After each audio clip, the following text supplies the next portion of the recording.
My dear students, I welcome you to part 2 of Marxist literary theory and criticism, written by David Anshan.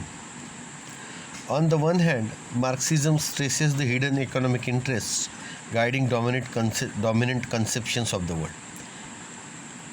एका बाजूला मार्क्सिझम म्हणजे मार्क्सचे विचार एक गुप्त सुप्त असं आर्थिक सत्य आहे जे संपूर्ण जगाच्या संकल्पनेला प्रभावित करतं आणि प्रभावित करताना ते आपल्याला दिशासुद्धा देतं, कारण प्रत्येक व्यक्तीच्या जीवनाचा आधारच पैसा आहे, इकॉनॉमिक रिलेशन्स आहे.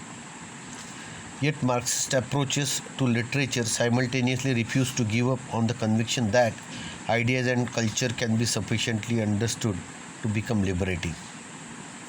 आणि तरीही मार्क्सिस्ट लोकांचा हा दृष्टिकोन आहे लिटरेचर संबंधी, म्हणजेच साहित्यासंबंधी, की ते लोक नकार देतात की आम्ही हा विचार जो आहे आम्ही सोडून देऊ, ही संकल्पना सोडून देऊ, की कल्पना आणि संस्कार जे आहे हे आपण अशा पद्धतीने आचरणात आणू शकतो की ज्यामुळे आपली मुक्तता होईल, आपण मुक्त होऊ विचारातून.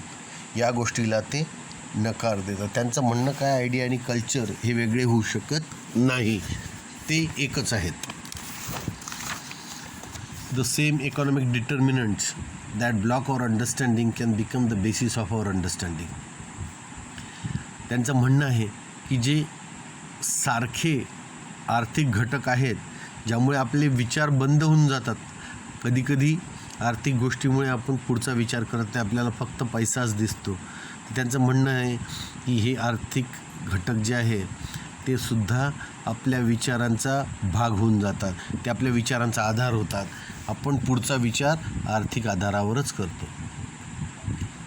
This may sound contradictory, but Marxism, as we shall see, not only thrives on the contradictory movement of history, but also recognizes the impurity and constantly changing nature of all reality.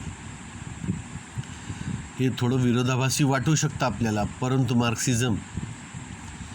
मार्क्सिझमचं म्हणणं आहे, आपल्याला आता पुढे प्रत्यास येईल की त्यांची जोपासना आहे मार्क्सिझमची. मार्क्सिझम कुठे सशक्त होतं तर या जी कॉन्ट्रडिक्टरी चळवळ आहे, जी विरोधाभासी चळवळ आहे इतिहासाची, आणि ती ओळखतातसुद्धा ते लोक मार्क्सिझमवाले की अशुद्धता आहे आणि सतत बदलत राहतो समाजाचं बदलतं नेचर, आणि हे अतिशय अंतिम सत्य आहे. आणि यात कधीकधी अशुद्धता राहू शकते, कधीकधी रक्तरंजितही विचार राहू शकतात. हे ओळखण्याचं काम केलं आहे मार्क्सिझमने. This however must not mean incoherence or acceptance of sloppy logic. याचा अर्थ असा नाही की हे असंबद्ध आहे किंवा हे अतिशय गचाळ असं तर्कशास्त्र आपण स्वीकारायला पाहिजे, जरुरी नाही आहे.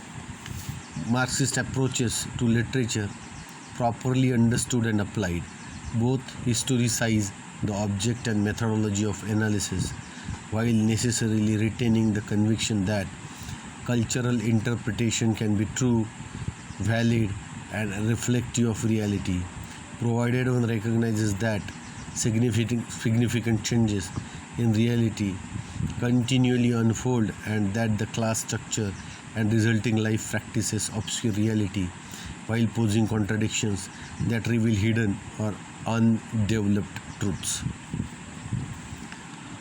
आता मार्क्सिस्टचे जे काही ॲप्रोचेस आहेत, जे काही दृष्टिकोन आहेत साहित्यासंबंधी, मार्क्सिस्ट लोकांचा जो दृष्टिकोन आहे साहित्यासंबंधी तो आपण समजून घेतला आणि जर अप्लाय केला व्यवस्थित तर आपल्याला लक्षात येतं लागू केल्यावर की यात इतिहासाचा भाग आहे.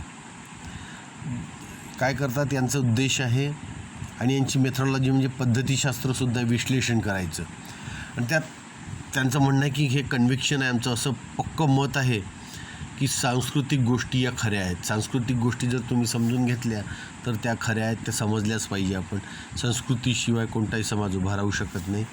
Valid and reflective of reality ही त्यांची जी मते आहेत ही वैध आहेत आणि यातून सत्याचा प्रकाश पडतो, सत्य परावर्तित होतो. म्हणजे संस्कृती ही सत्यच गोष्टी आपल्यासमोर प्रदर्शित करते.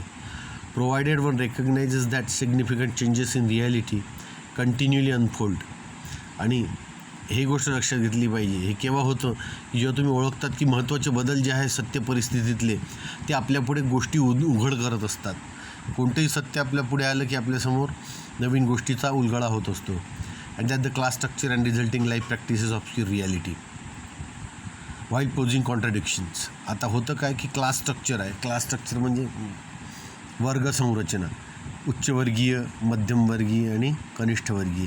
आणि यात आपल्या जीवनाच्या काही प्रथा आहेत. यामुळे सत्यावर पडदा पडतो. कधी कधी सत्य धूसर होतं, आपल्या लक्षात येत नाही या वर्ग संघर्षात. आणि त्याचवेळी आपल्याला विरोधाभासी गोष्टी दिसतात. यामुळे विरोधाभासी गोष्टी दिसल्यामुळे आपल्यासमोर एकतर लपवलेलं सत्य आपल्यासमोर येतं किंवा एखादं अविकसित सत्य आपल्यासमोर येतं. म्हणजे आपल्याला सत्याचा शोध घेताना कधीकधी धक्केसुद्धा बसतात. आणि मार्क्सवाद्यांचं तेच म्हणणं आहे की श्रीमंत लोक जे आहेत ते गरिबांना दाबायचा प्रयत्न करतात. As an approach Marxism strives for a constant movement between social structure conceived of as a totality or system in general and the particulars of cultural life. जर याचा एक दृष्टिकोन म्हणून पाहिला आपण तर मार्क्सिझम कशासाठी प्रयत्न करतात मार्क्सिझमवाले की सतत एक चळवळ राहिली पाहिजे. कशामध्ये? सामाजिक संरचनेमध्ये ज्यात आपण एकत्रितपणा आणलेला असा समाज जो संपूर्ण एकत्र आहे किंवा सिस्टम म्हणजे अशी पद्धत सामान्यतः ज्यात आपल्या जीवनातील सांस्कृतिक सत्य दडलेली आहेत, आपल्या जीवनातील सांस्कृतिक माहिती आहे.